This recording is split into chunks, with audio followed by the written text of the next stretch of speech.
What's up, everybody? It's the Casual Fan back with another video. Now, this video is going to be regarding anything about the NFL, everything about the NFL that happened today. There was a lot of madness that happened. OBJ to the Rams. Cam Newton is back and he's on the Panthers. He's home. And then all the madness with the Green Bay Packers, because there's always drama with them. As always, if you enjoy NFL, NBA, college football, college basketball, Netflix, all that kind of stuff, Star Wars content, please stick around, subscribe, like the video, and yeah. So basically the report came in today that Odell Beckham Jr. was going to wait until after this Sunday to make his final decision about which team he's going to be going to. But instead, he said, screw that, and I got a bombshell report as I was driving home that he's going to be on the Los Angeles Rams. And honestly, I don't know how this is going to go. It's either going to go very, very good for the Rams or very, very bad for the Rams, because Odell Beckham Jr., he gives me Antonio Brown vibes. I feel like he can be a toxic person in the locker room, but at the same time, I feel like if you put him in the right system, then he could work out really well. As we saw, he was in the wrong system with the Browns. He got 1 to 2 catches every game. It didn't work out well. But if he's in the right system, something like New York, but a good version of New York was not good, then he could be successful. And yeah, like I said, the Rams are either going to be really, really good benefiting from this or really, really bad. I don't think it's going to be anywhere in between. Besides, I think he's going to be competing a lot with other receivers on that team to compete for catches and stuff.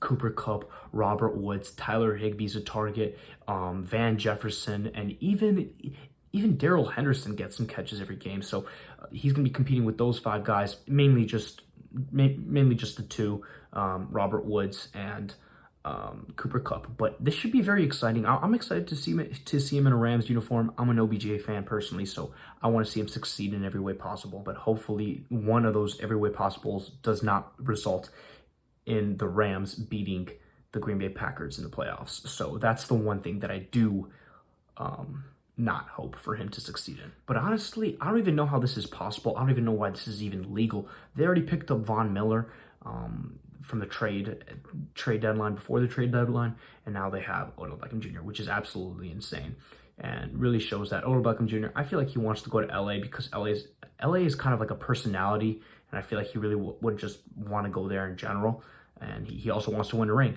So it's a lot of hype. It's a lot of hype for that city, and we're going to see how it works out. On the other hand, Cam Newton is back in the NFL, and he is playing for the Carolina Panthers for the rest of this season. And honestly, I think he's the best quarterback in that QB room. I think he's better than Sam Darnold, and I think he's slightly better than PJ Walker, even though we haven't seen enough of PJ Walker for me to decide that. But I think Cam Newton is very much more experienced than both of them, and I feel like he's going to provide a locker room presence to them. And I don't know if he's going to start right away, but I really think he's going to make a big impact on that football team. So this was a W move by the Carolina Panthers. I think they made a great decision signing him. It's going to provide a lot of depth and everything to their roster, to their QB room, obviously. You know, I don't think Sam Darnold's good, but that is that. And then we move on to the final story that I want to get into. It is the Aaron Rodgers situation. Now, I love Aaron Rodgers. He is the quarterback that made me fall in love with the game of football, and that will never, ever change. But regarding this issue, I think he was right, and I think he was wrong.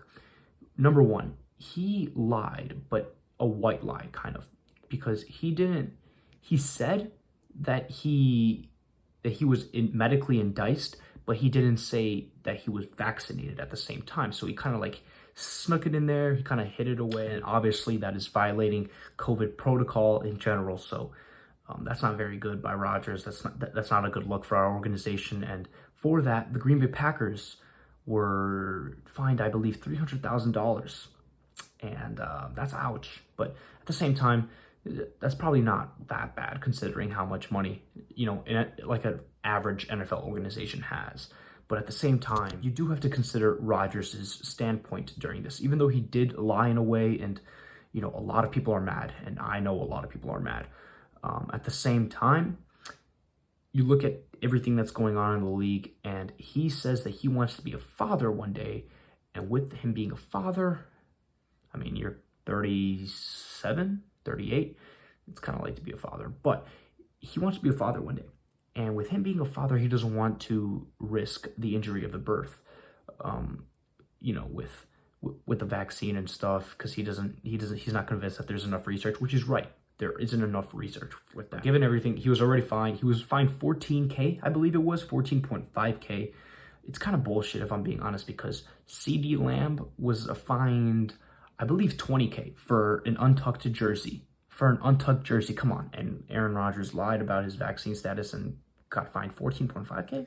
Yeah, that doesn't really add up. But as long as we have Aaron Rodgers back for this week against Seattle, honestly, at the end of the day, that's all I care about.